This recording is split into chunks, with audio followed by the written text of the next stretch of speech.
Aristotle's Theory of Rhetoric and Persuasion by John Vespasian. In his work, Rhetoric, Aristotle, 384 to 322 BC, presents the three principles of effective communication and persuasion. He names them ethos, pathos, and logos. Ethos refers to the persuasive appeal of the speaker's own personality. If a speaker possesses credibility, trustworthiness, and charisma, he can influence the audience more easily. Aristotle called for speakers to cultivate their ethos day in and day out. A speaker can gain influence in his community if his actions demonstrate wisdom and virtue.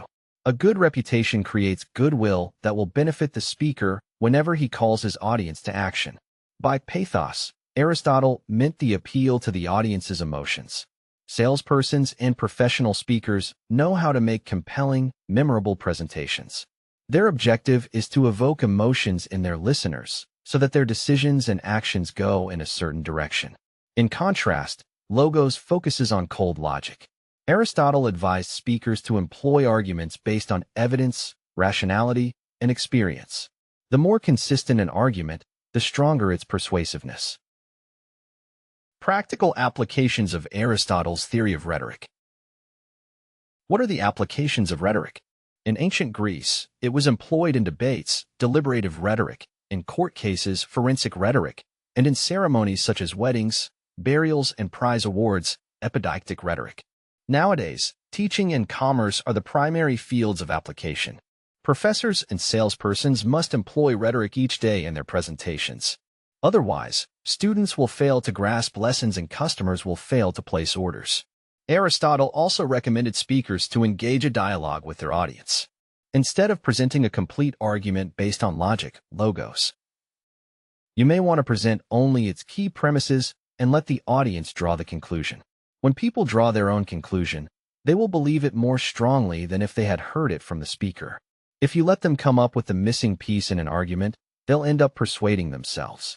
Effective speakers combine the ethos, pathos, and logos in various percentages. While professors primarily employ the ethos and logos, salespersons will rely mostly on pathos, and attorneys on logos. Nonverbal aspects in Aristotle's theory of rhetoric. In his Rhetoric, Aristotle was focusing on the spoken and written word. His focus on words is understandable because, in ancient Greece, a speaker addressing a large audience would have little use for nonverbal communication. If you are speaking to 1,000 people in an amphitheater, most of them will be barely able to see your facial expression. Your tone, what you say, and how loud you say it will make a larger impression than your nonverbal communication. Nonverbal aspects gain relevance in close-quarter debates, sales presentations, and video transmissions that relay details to the audience. In those cases, it's crucial that the speaker's facial expression and body language are aligned with his message. Cultural differences in Aristotle's theory of rhetoric. In his work, Rhetoric, Aristotle didn't mention the cultural differences amongst audiences because all his students spoke Greek and belonged to the Greek civilization, Athens, Thrace, Crete, Athens, etc. Socrates, Plato, and Aristotle did not need to worry about the differences between German, French, and Japanese audiences, but in our century, international speakers go to great lengths to familiarize themselves with the specificities of audiences. They want to avoid words and gestures that foreign audiences might find offensive. Cicero, Quintilian, and Aristotle's theory of rhetoric. The Roman senator Marcus Tullius Cicero, 106 to 43 BC, was an expert on Aristotelian rhetoric.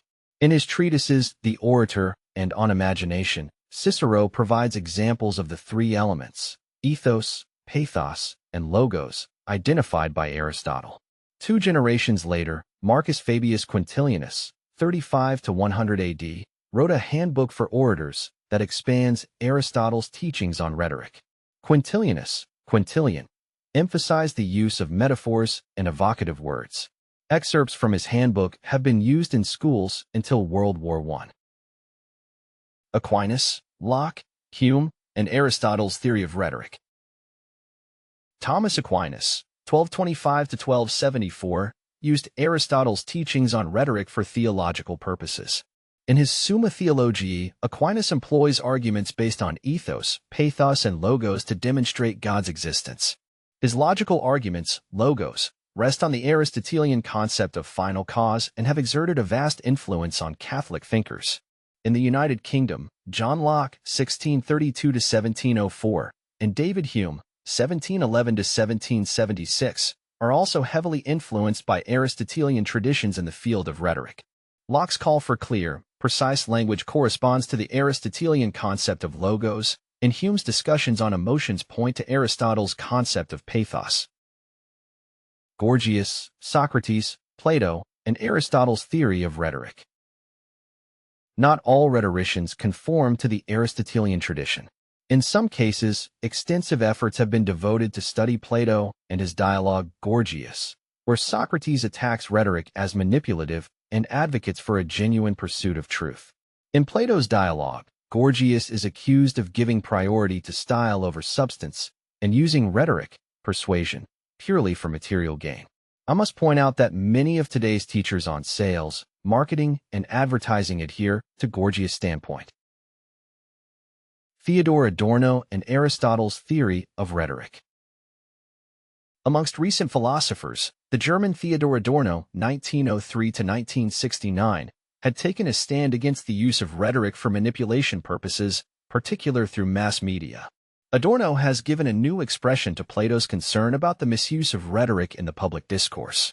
Aristotle's teachings on rhetoric carry an immense weight in business and legal matters. Irrespective of your profession, it is in your interest to familiarize yourself with Aristotle's concepts of ethos, pathos, and logos, and their practical applications.